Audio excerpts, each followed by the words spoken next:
Hoy os voy a hablar de una historia fascinante que es la de los hortelanos de París, de las afueras de París, del siglo XIX, quienes son o fueron la base de lo que hoy podríamos denominar como market gardening. Market garden es una huerta comercial, market gardening es la práctica de la horticultura comercial. Yo no soy muy amigo de usar anglicismos así porque suenan muy sofisticados y parece que suenan mejor en inglés, pero la realidad es que llevo años usando este término porque si nosotros buscamos en internet, ponemos market garden o market gardening, vamos a conectar con todo un movimiento de horticultura comercial a pequeña escala, muy intensiva desde el punto de vista de optimización del espacio y del tiempo. Y yo creo que estas palabras clave pues están justificadas a día de hoy, al menos como forma de conectar con lo que está ahí fuera de España o de Portugal, porque ahora hablo desde Portugal. Y si nosotros ponemos huerta comercial o horticultura comercial en internet, vamos a obtener resultados mucho más dispersos, no vamos a ver un modelo concreto. Por eso, hoy tiene sentido, al menos si no utilizamos la terminología market garden o market gardening, porque podemos hablar de huerta comercial, como yo hablo tantas veces, pero sí conocerlo, para que de esta forma tengamos una manera, pues, de, como decía, conectar con lo que está sucediendo en este sentido. ¿Cuál es la cuna, cuál es la base de una huerta comercial intensamente cultivada durante las 4 estaciones, altamente productiva, que se dedica a producir para los mercados locales, esa venta directa, hortelano y consumidor final, en una relación estrecha de cercanía? Pues este origen está en Francia, está en las afueras de París del siglo XIX. Hay un libro muy interesante que es de un inglés, escrito o publicado en 1909, John Weathers, French Market Gardening, Including Practical Details of Intensive Cultivation for English Growers, es como se titula el libro de John Weathers. Lo traducimos como horticultura comercial francesa, incluyendo detalles prácticos de cultivo intensivo para hortelanos ingleses. Este libro lo escribió este John Weathers, que cultivaba, por lo que se ve en el libro, pues tiene conocimientos sobre huerta, pero él lo escribió para tratar de que los ingleses aprendieran las técnicas de esos hortelanos de las afueras de París, que eran capaces de sacarle mucho más rendimiento a la tierra. Él llega a decir que los hortelanos parisinos en las afueras de París son capaces, en la misma superficie, de obtener 4 veces o más producción que los hortelanos de la Vega, por ejemplo, de las orillas del Támesis, y que por lo tanto es imprescindible que se conozcan estas técnicas. ¿Qué es lo que tenían estas huertas? Bueno, lo que tenían estas huertas de las afueras de París era, primero, que eran de reducido tamaño. Hablamos de huertas comerciales, es decir, familias que vivían de producir para la venta, y las dimensiones que John Weathers en su libro nos da, porque él visitó a finales del 19, principios del 20, esas huertas, da una cifra de alrededor de 4.000 metros cuadrados por huerta, y había 1.000 y pico productores en ese momento, hortelanos de esas dimensiones en esa zona. Y en estas huertas, pues, estas huertas tenían ya, así como de aspecto, tenían ya una primera diferencia con las huertas inglesas. Las huertas francesas estaban cercadas, estaban cerradas por una tapia, que podía ser un muro de piedra, una cerca de madera, algún tipo de seto vegetal denso, mientras que las huertas inglesas estaban más expuestas, estaban abiertas. Por lo tanto, los franceses podían protegerse muy bien del viento. Ya veremos después que son maestros de la climatización, los franceses. ¿Qué es lo que primeramente puede llamar la atención de estas huertas para el visitante si nosotros hiciéramos un viaje al siglo XIX, a 1840? Lo primero que llamaba la atención para John Weathers es que el compost es el ingrediente básico, es la base de este sistema productivo, y que la gente que cultivaba esas huertas no cultivaba, él escribe, ellos no cultivaban sobre la tierra como en la forma en la que nosotros entendemos cultivar sobre la tierra, sino que cultivan sobre una capa de estiércol ya muy maduro, compostado, en definitiva, de compost. Y habla de que en algunas huertas que visitó, la capa de compost, de materia orgánica, acumulada a lo largo de los años y años de cultivo, que se había ido colocando encima de la superficie original de la tierra, llegaba a alcanzar hasta 60 o 90 centímetros de espesor.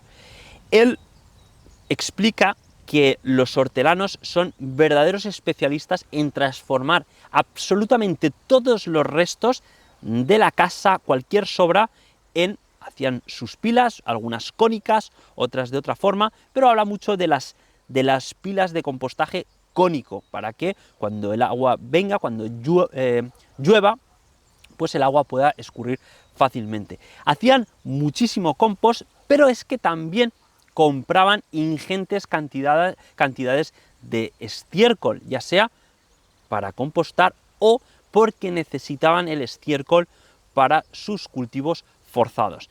Lo primero, esto que decimos, que cultivan con abundante compost en superficie, pero también, y esta es seguramente la distinción más importante, es que estos hortelanos eran capaces de cultivar y de sacar producto en épocas del año donde el frío, donde las inclemencias del tiempo, pues harían pensar que es imposible sacar nada de la tierra, y ellos lo hacían. Realmente esto pues chocaba o era un contraste con lo que sucedía en Inglaterra en aquel momento, porque en la primavera, durante la primavera, se importaban a Londres, por ejemplo, grandes cantidades de ensaladas, de distintos cultivos de hoja que procedían precisamente de estas huertas. Y John Weathers dice, ¿por qué? Si nosotros podríamos hacer estas producciones, nosotros dependemos de la importación de estas huertas. Y él mismo hace la siguiente pregunta: ¿será que el clima de París es realmente propicio para el cultivo de estas verduras y hortalizas durante el invierno? Y él dice, de ninguna manera, no conozco clima más adverso que el de París en invierno. Y entonces, ¿cómo lo hacían?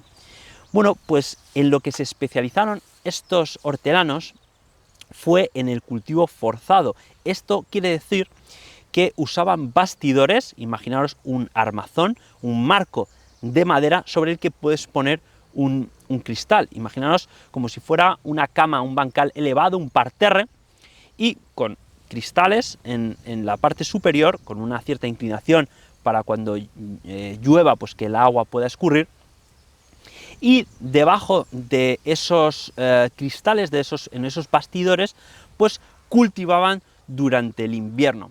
Vale, pero eso no es todo, no es que hubieran inventado un sistema de protegerse contra el frío, no, sino que tenían su propia calefacción.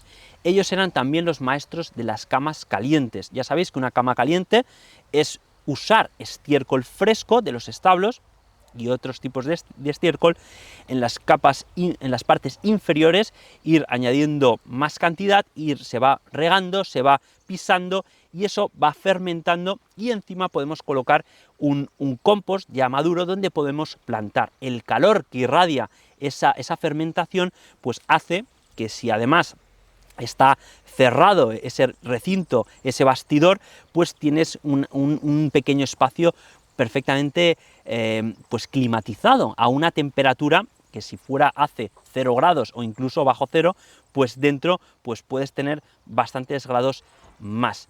Pero claro, ellos no solamente sabían hacer camas calientes, sino que sabían regular la temperatura de esas camas en función del cultivo y en función de la época del año. Había veces que esa cama caliente tenía que irradiar más calor, en otras ocasiones tenía que ser el calor más moderado. Y esto lo controlaban perfectamente en las formas de hacer estas camas calientes.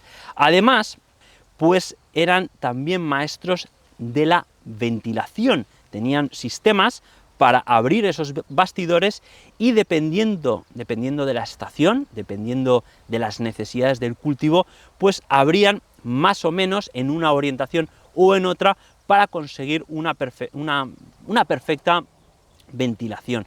Es por esto que ellos controlaban la climatización de sus cultivos al dedillo y por eso podían obtener, sacar cosechas muy precoces, y esas cosechas tan precoces son las primicias. Ir al mercado a primeros o a últimos de invierno o a primeros de primavera con ciertos cultivos que nadie más tiene, pues tiene la virtud de que va a haber mucha gente que está deseando comprar eso. Recordemos que no había supermercados en aquella época, la gente compraba en los mercados. Y entonces tú llegabas con esas primicias y tenías mucha demanda y había poca oferta. ¿Y eso en qué se traducía? En que podías poner un alto precio.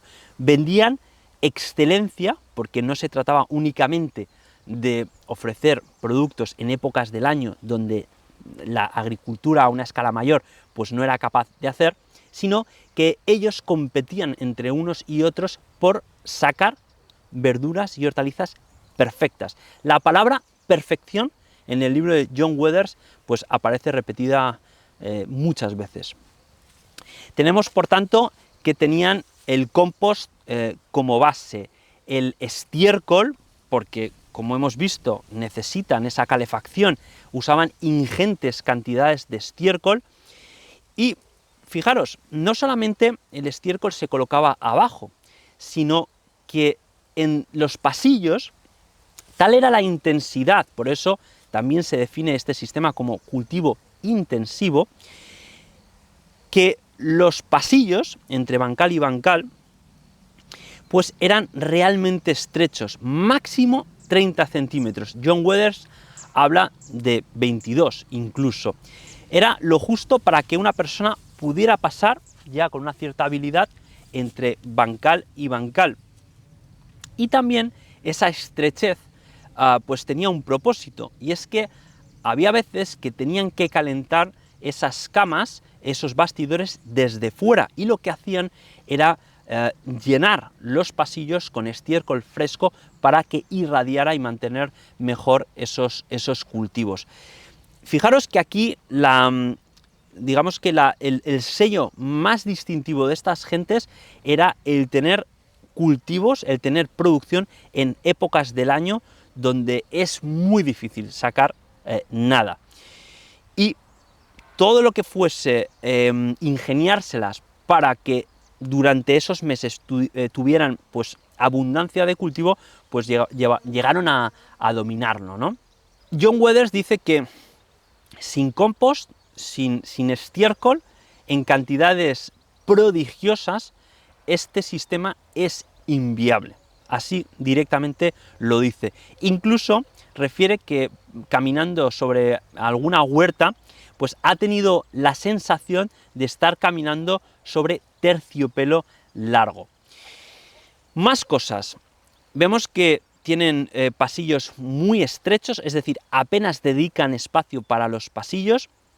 Tienen los bancales, muchos de ellos con bastidores para proteger los cultivos, pero es que además usan campanas, unas campanas de vidrio. ¿Sabéis estas campanas que se usan para cubrir los quesos en una cocina?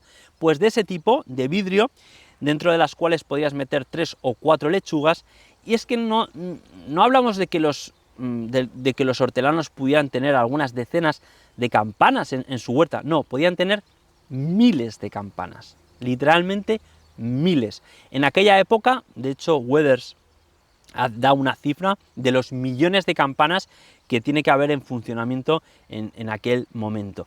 Campanas y bastidores pues son dos elementos muy representativos de estos hortelanos de las afueras de París. Un aspecto importante de esta excelencia de la horticultura tiene que ver directamente con la cultura de la gastronomía y con la cocina concretamente.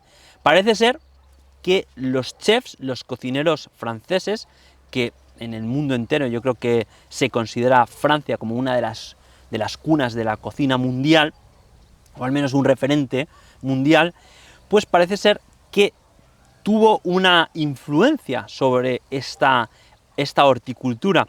¿Por qué?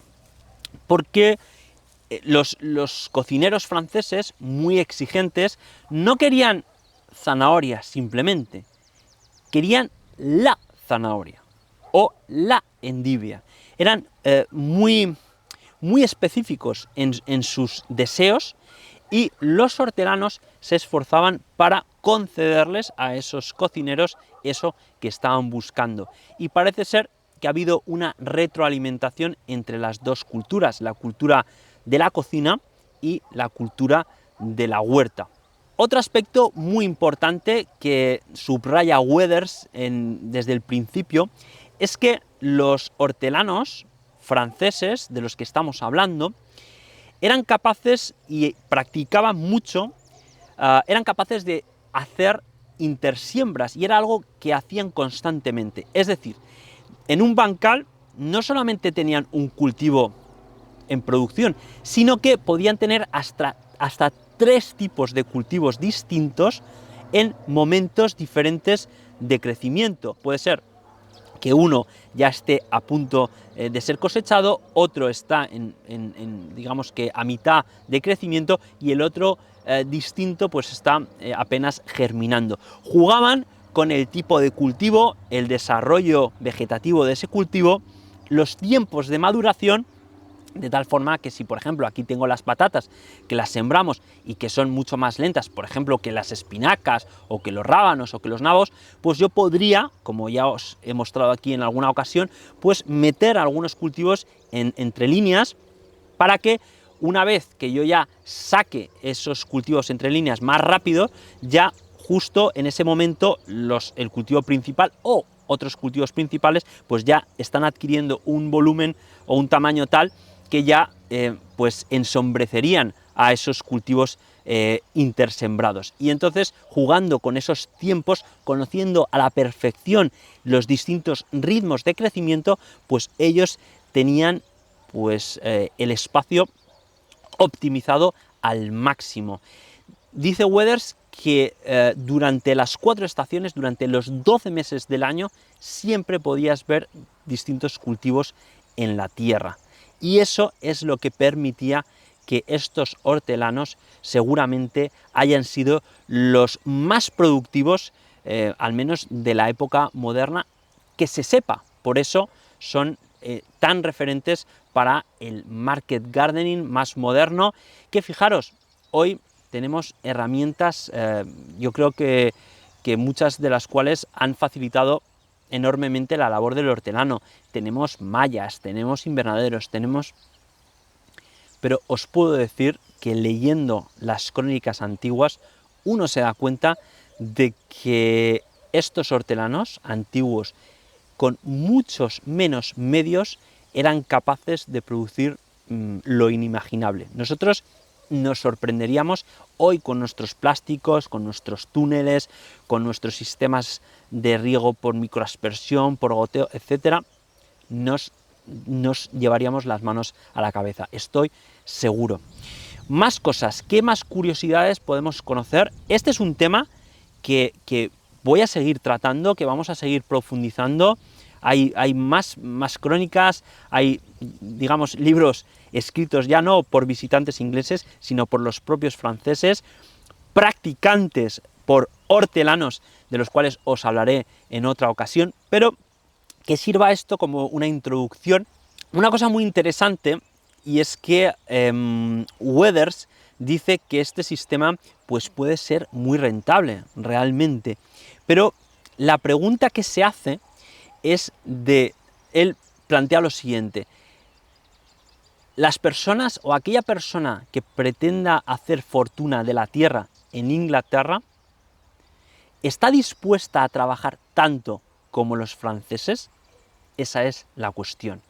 Resulta que este sistema de trabajo es intensivo desde todos los puntos de vista, también desde el punto de vista del trabajo, porque si tienen tantos cultivos al mismo tiempo, en mismas camas, con camas calientes, con campanas, con bastidores, con intersiembras de lo más diverso, pues siempre hay mucho que atender. Para ir al mercado, parece ser que estas personas se levantaban a las 2 de la mañana en verano, a las 4 de la mañana en invierno. Eran las mujeres las que iban al mercado. Y en los mercados había una afluencia, pues imaginaros, ¿no? Como hoy los centros comerciales, pues antiguamente eran los mercados. Y parece ser que las 5 de la mañana era un muy buen momento para ver el mercado a pleno pulmón. Y se podían ver en los distintos puestos cómo había verduras y hortalizas que no solamente tenían la virtud de estar expuestas en épocas muy difíciles del año, sino que también aquí estaba el ingenio de los hortelanos, las formas de presentar el producto. No solamente eran maestros en la producción, sino también en la presentación, al parecer, del producto. Ya sabemos que no basta tener un buen producto si luego resulta que lo vas a presentar de una forma cutre, de una forma pues con mala cara, pues estás echando a perder todo ese trabajo previo. Ellos cuidaban mucho la presentación de sus productos. Y os podría contar más anécdotas, no lo quiero hacer muy largo el vídeo, pero yo creo que os vais haciendo una idea de por qué estas personas pues son a menudo señaladas como el origen de la horticultura de excelencia. ¿Por qué se les llamaba maraîchers? No sé francés, me perdonáis quienes seáis franceses o sepáis francés. El término maraîchers o maraîchars, que es como yo lo españolizo, y también se les conocía como marais o maraîchers. Esto en realidad viene de que en origen, en la zona norte de París, era una zona con muchos pantanos y al parecer ahí había muchas huertas, y esta gente pues era conocida como las personas de los pantanos, los marais, los maraîchers, y de ahí viene que después el término que se ha adoptado para hacer referencia a los hortelanos de esa época, pues sea maraîchers o marais, como dice Weathers, que también les llaman. Marais en francés es pantano o marisma. ¿Qué es lo que acabó en gran medida con este tipo de artesanía de la tierra? Pues como os podréis imaginar, si estas huertas estaban en las inmediaciones de París, en el siglo XIX y antes también, a medida que se construyeron los ferrocarriles, de que empezó el crecimiento de la urbanización, pues todas esas zonas cultivadas durante siglos, pues se fueron abandonando porque fueron construidas. Y poco a poco los hortelanos tuvieron que ir desplazándose cada vez más lejos. También podemos leer en las crónicas que cuando uno de estos hortelanos, que había estado trabajando un terreno que llevaba décadas cultivándose con tanta materia orgánica, con tanto compost, pues tenían que empezar en terrenos nuevos. Podemos leer incluso en las crónicas que se escribe hostiles para el hortelano, bueno, porque tienen que empezar de cero en un sitio pues que a lo mejor para lo que quieren cultivar no es tan fácil, y tenían que ir dejando atrás pues esos terrenos que habían estado trabajando durante tantos años, aportando tanto compost, y que seguramente pues era una tierra muy rica para la práctica de la horticultura. Y bueno, pues si os parece, lo voy a dejar aquí, que sirva esto como una introducción a, a lo que podríamos, no sé si podríamos denominar la edad de oro de la horticultura, pero al menos sí una época en la que nos podemos fijar, podemos profundizar en ella, porque aunque han pasado ya muchos años, hay muchas enseñanzas. Cuando uno empieza a leer sobre estos productores y cómo hacían, aprendes. Lo vamos a dejar aquí. A mí me encantaría conocer un poco vuestra opinión en los comentarios. ¿Qué os parece? ¿Queréis que sigamos profundizando en este tema? ¿Creéis que es interesante que viajemos a este tipo de historia nuestra de la huerta, y que tiene muchas ramificaciones? A mí personalmente me parece apasionante el cómo los seres humanos hemos llegado a ser tan productivos en pequeños espacios y con recursos pues muy simples, con recursos muy sencillos, pero sobre todo con unas gigantescas dosis de ingenio. Y seguimos, si queréis, seguimos hablando de esto, seguimos profundizando, y agradeceros un día más que estéis ahí, y hasta la próxima.